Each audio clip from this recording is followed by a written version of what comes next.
Hello, everybody. Welcome to Perspectives. I'm Sam Jones, and our first guest today is an old friend, financial advisor Frank Mitchell Mamola. Mm-hmm. Old is right. Old is right. Feeling your age today, aren't you, man? Well, I don't know. But sometimes I do. Frank, one of the reasons we wanted to have you on was to talk about the rate cuts. Mm-hmm. I don't think I've seen a 10-year span like we had. Yeah. This whole what's going on with the rate cut, and what's it doing to the economy? Well, first of all, let's just really quick talk about what a rate cut is. The Federal Reserve, they manage the money of the United States, and basically they control the rate that banks charge for loans, okay? Well, we come out of COVID, right, when everything was closed, no one was traveling, no one was buying anything. And we come out of it like that as soon as the shots start going around, or whatever you want to call the cause of it was. And we just started shopping and buying things and going on trips, and all of a sudden the demand is way higher than the supply. Remember, car lots were empty. I do remember that. Remember that. Yeah. And so what do? Everybody starts raising prices on what they're selling because they don't have as many of it. And that caused inflation, but a big, giant jump in inflation. And so the Federal Reserve had to raise interest rates to slow down the spending. And then next thing we know, we have high inflation sitting at, what was it? This time last year it was 3.7%. So they had to do something. So that's where the rate cuts come in. So that's what's happened. Yes. So they did the opposite of what happened after COVID, yes. How long is it going to take us to regain our normal footing? They say they're going to cut rates pretty much every month for the next 3 to 4 months into early next year. So they're doing the opposite of what they did. Now they're lowering the interest rates. Now people can afford to buy a new house, get a loan. Even credit card debt will start to go down because the interest charged on those floating rates will go down. And so what will happen now is they're stimulating the economy after they tried to slow it down by lowering the interest rates, the borrowing rate. Will it work? It's already worked. 3.7%, like I said, was the inflation last year. We're sitting at 2.5% now. There's always a lag, and I think that's why we're going to see it take a few months, but it's going to work.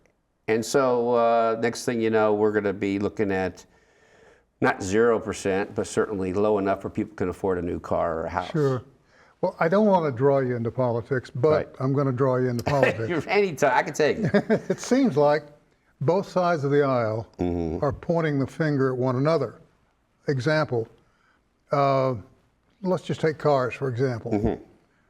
We're seeing an influx of cars Right. available. We're also seeing an influx of cars that are both electric and gas-powered. And they're just flying off the lots. Right. How do you control that, Frank? What happens when all of a sudden the electric vehicles hit? The oil industry's over here going, wait a minute, whoa, what about us? I mean, if you open this drawer, 2 more pop out. What's the solution? Well, Because you know what? You started off by calling me an old friend. And the good thing is, Sam, you and I will be long gone before the world is taken over by electric vehicles. Yeah. That's for sure. Yeah. I mean, we still rely on fossil fuel. They say the grid system that operates everything that's electric is still run on fossil fuel. You may recall bad storm that hit in the Houston area maybe a year ago or so, knocked out their grid system, knocked out nobody could charge a car. Couldn't charge your battery up on a car. So we're a long ways from having to worry about that. But so we got the technology, we just don't have the equipment to back it up. Yeah, and you look at a company like Ford, they stopped, they tried, and they're not doing electric vehicles anymore. Their number one seller is their trucks, the F-150. They're banking everything on that now, and they're not even going to buy. They put out an electric Mustang. But even a company like Ford is saying, you know what, it's not worth the money. People are still buying trucks that gas up like everybody else. Sure. So again, I think it's going to happen. I just don't think it's going to be in our lifetime or maybe even our kids. Well, I saw a special the other day that had an electric Corvette. Yes. And I went, whoa. Yeah. Because that thing was quiet and Right. it moved like a horse. And if you saw the prices of those things, you'd go, whoa. Oh, yeah. I mean, Yeah. but That's you a talk about status thing, though, performer. probably, right? I mean, I don't know.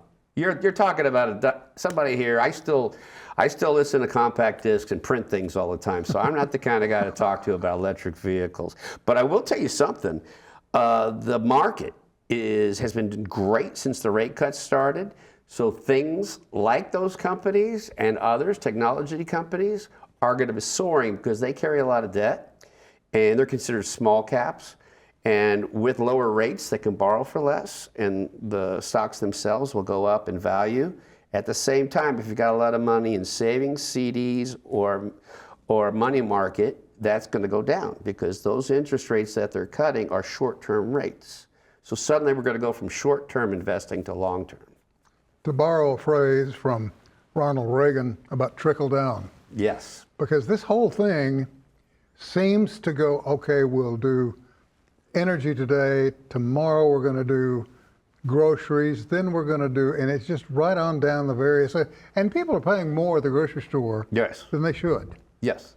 They It's shouldn't bad. have to pay those prices, It's bad. but it's going to be one of the last, isn't it?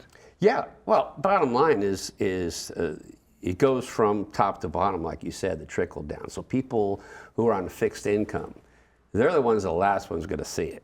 I mean, it's not like the grocery store down the street is right now slashing their prices. That's not going to happen. The suppliers have to go down first.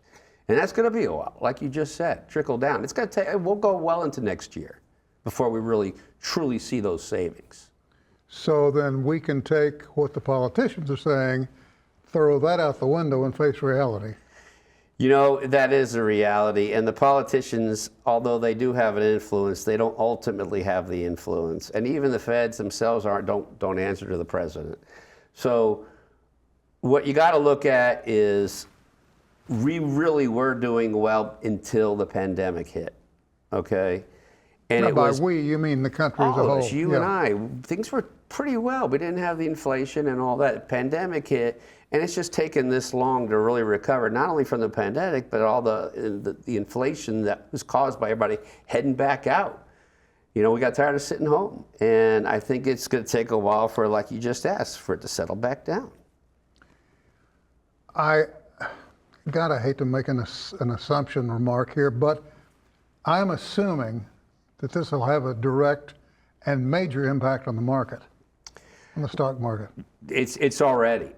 I mean, every day I watch the market, and all I see is green. I mean, setting record highs every day. And the only thing that will stop it will be some unemployment report or something that comes out. Then it'll have like a 1 or 2 day dip, which is a great opportunity to buy, but it's just going to keep going up. And the biggest question I get is, what about the election? And we're not going to go political here, but I will tell you, and this is something a lot of people don't understand, that we actually do better after election, regardless who wins in the market, than before. Because before you have the uncertainty, you have a candidate who's never been president, a candidate who has, and it's all of not knowing who's going to win right now that causes fluctuation. When it's over, regardless, it does well. And a comment I get is, well, we've never seen an election like this. And then I remind people, you know, during the Civil War, we used to have pistol duels to settle things in politics, which we're not too far from now, are we, Sam? Not at all. So, I mean, I just think that everything just continues to be the same. It just looks different wrapper. Down the road, I want you back in. I would love it. Hey, when I got an email that says, Sam wants you, I stopped reading. I was like, I'm there. If Sam wants me, I'm there. You're a good man. I don't thank care you. what anybody says. Yeah, okay, I appreciate that. Say hello to your other half. I for me. will. All right, my friend. Thanks. We're going to take a short break. We'll be back with more right after this.